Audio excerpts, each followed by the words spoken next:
तुम एक भीड़ में खड़े हो और अचानक कोई एंट्री करता है।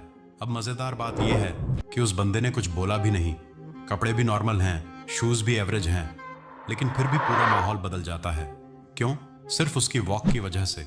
हाँ, तुम्हें मानो या ना मानो, तुम्हारा चलने का तरीका तुम्हारे बारे में इतना कुछ बोल देता है जितना तुम्हारी आवाज भी नहीं बोलती। तो अगर तुम सोचते हो कि लोग सबसे पहले तुम्हारा चेहरा, कपड़े या हेयर स्टाइल नोटिस करते हैं, तो तुम आंशिक तौर पर सही हो।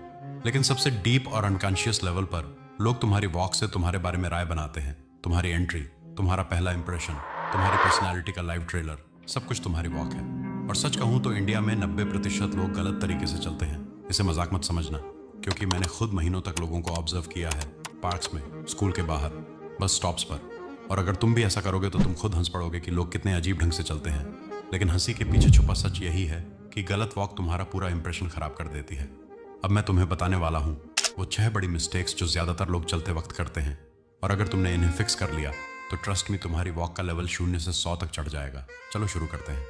सबसे कॉमन गलती, पैरों को बाहर की ओर घुमाकर चलना, जैसे चार्ली चैपलिन चलता था। दूर से देखने पर यह फनी लगता है, लेकिन प्रॉब्लम यह है कि लोग तुम्हें सीरियसली लेना बंद कर देते हैं। चाहे तुम टॉपर हो या जीनियस, तुम्हारी वॉक तुम्हें कॉमेडी बना देती है। सॉल्यूशन, पैर पैरेलल रखो। सोचो जैसे तुम्हारे नीचे रेलवे ट्रैक है, स्ट्रेट और क्लीन। कुछ लोग ऐसे चलते हैं जैसे ट्रेन छूट रही हो, और कुछ ऐसे जैसे टाइम रुक गया हो। अब सच बताऊं, दोनों ही गलत है। जब तुम बहुत तेज चलते हो, तुम्हारी बॉडी लैंग्वेज चिल्लाती है कि मैं नर्वस हूं, मुझे जल्दी है। जब तुम बहुत धीरे चलते हो, लोग सोचते हैं कि ये बंदा बोर, थका या डिप्रेस्ड है। Solution, walk with vision.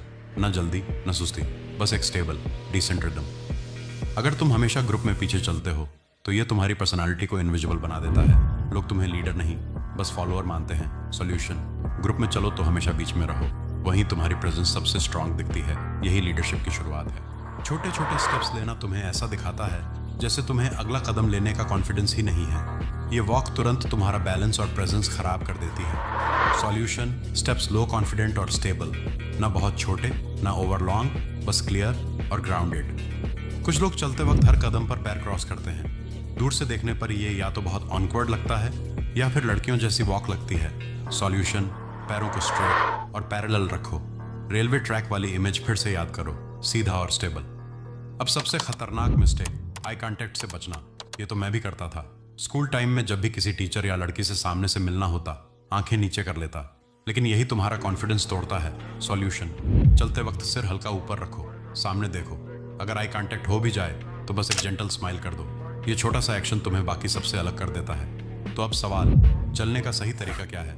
Simple formula, shoulders पीछे रखो, हाथ पॉकेट से बाहर, आई कांटेक्ट नेचुरल, और सबसे जरूरी, हील से पहला स्टेप लो। लेकिन यहीं पर एक मॉडल वॉक और नॉर्मल वॉक में फर्क आता है। अगर तुमने किसी मॉडल या सेलिब्रिटी की वॉक नोटिस की होगी तो तुम्हें 2 चीजें कॉमन मिलेंगी।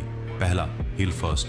वो अपना पहला स्टेप हमेशा हील से रखते हैं, इससे वॉक ग्राउंडेड और पावरफुल लगती है। दूसरा, शोल्डर स्विंग। चलते वक्त उनके शोल्डर में हल्का सा नेचुरल स्विंग होता है। इससे वॉक मशीन जैसी नहीं, बल्कि रिलैक्स्ड एंड ह्यूमन लगती है।